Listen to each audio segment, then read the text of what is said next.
ক্যারিয়ারের দৌড়ে কি জীবনের মূল লক্ষ্য হারিয়ে যাচ্ছে? বর্তমান সময়টা বেশ প্রতিযোগিতার। তাই বেশিরভাগ মানুষই ইচ্ছায়নিচ্ছায় ভালো বেতন, বড় পদ, উন্নত জীবনযাত্রা ও সামাজিক স্বীকৃতির পেছনে ছুটছে। কিন্তু এই নিরন্তর দৌড়ের মাঝেই খুব কম মানুষ নিজেকে প্রশ্ন করে, আমি কে? আমাকে কেন সৃষ্টি করা হয়েছে? আমার জীবনের চূড়ান্ত লক্ষ্য কি? এই প্রশ্নগুলো মনের মধ্যে না আসা ও এগুলোর উত্তর না জানার কারণেই বেশিরভাগ মানুষের মনে অন্য রকম শূন্যতা কাজ করে। অপ্রাপ্তির বেদনা যেন তাদের কুরে কুরে খায়। কারণ মানুষের প্রকৃত সফলতা তার পদপদবি বা সম্পদে নয়, বরং আল্লাহর ইবাদত ও তাঁর সন্তুষ্টি অর্জনের মধ্যেই নিহিত।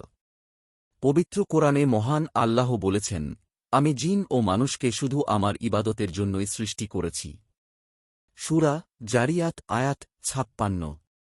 এই আয়াতও আমাদের স্মরণ করিয়ে দেয়, পেশা, পদবি বা প্রতিষ্ঠানের পরিচয় মানুষের প্রকৃত পরিচয় নয়। একজন মুসলিমের প্রথম পরিচয় হল সে আল্লাহর বান্দা। চাকরি, ব্যবসা ও পেশাগত দায়িত্ব জীবনের গুরুত্বপূর্ণ অংশ হলেও এগুলো কখনো জীবনের চূড়ান্ত লক্ষ্য হতে পারে না। তবে এটাও সত্য যে ইসলাম কখনো কর্মবিমুখতার শিক্ষা দেয় না, বরং হালাল উপার্জনকে সম্মানিত করেছে এবং কর্মে উৎকর্ষ অর্জনকে উৎসাহিত করেছে। রাসূলুল্লাহ সাল্লাল্লাহু আলাইহি ওয়াসাল্লাম বলেছেন, কোনো মানুষ নিজের হাতের উপার্জনের চেয়ে উত্তম খাদ্য কখনো ভক্ষণ করেনি। বুখারী, হাদিস ২০৭২। বিপত্তি বাধে তখন, যখন মানুষের ইহকালীন ক্যারিয়ারের চিন্তা তার হৃদয়ের কেন্দ্র দখল করে নেয়। মহান আল্লাহর হুকুম ভুলিয়ে দেয়। যখন পদোন্নতির জন্য নামাজ পিছিয়ে যায়, সাময়িক ও অতিসামান্য লাভের জন্য সততা বিসর্জন দেওয়া হয়, অফিসের ব্যস্ততায় মা-বাবা, স্ত্রী-সন্তান কিংবা আত্মীয় স্বজনের অধিকার উপেক্ষিত হয়, তখন সেই সফলতা আর প্রকৃত সফলতা থাকে না। এ ব্যাপারে সতর্ক করে মহান আল্লাহ বলেছেন, হে ঈমানদারগণ! তোমাদের ধনসম্পদ ও সন্তানসন্ততি যেন তোমাদের আল্লাহর স্মরণ থেকে গাফিল না করে। আর যারা এমন করবে, তারাই ক্ষতিগ্রস্ত। সূরা মুনাফিকুন আয়াত ৯। বিপদের কথা হল, বর্তমান পৃথিবী এমন পর্যায়ে চলে গেছে যে এখানে সফলতার সংজ্ঞা পরিবর্তন হয়ে গেছে।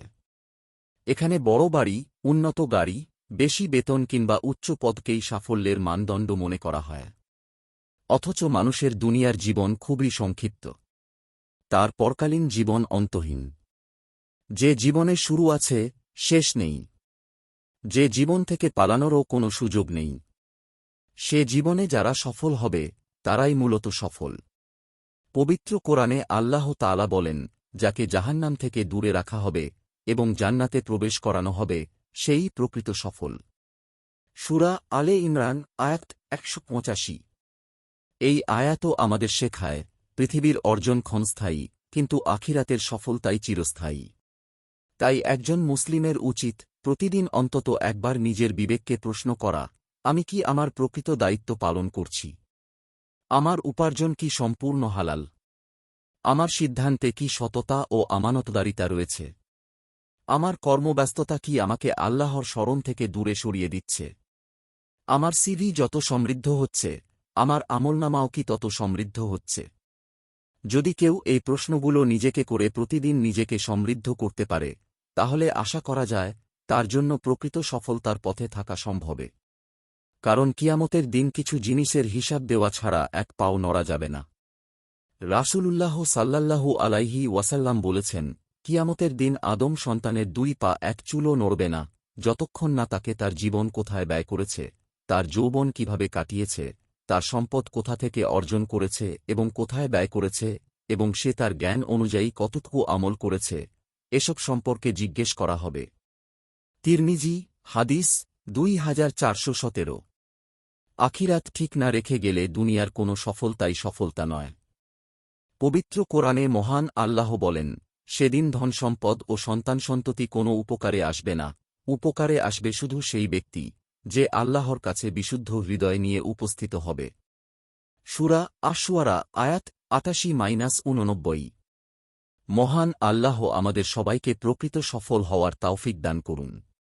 আমিন। আপনার একটি শেয়ার হয়তো কারো জীবন বদলে দিতে পারে। সাদকায়ে জারিয়া সওয়াব পেতে ভিডিওটি শেয়ার করুন। সোর্স: ইসলামী জীবন, কালের কণ্ঠ।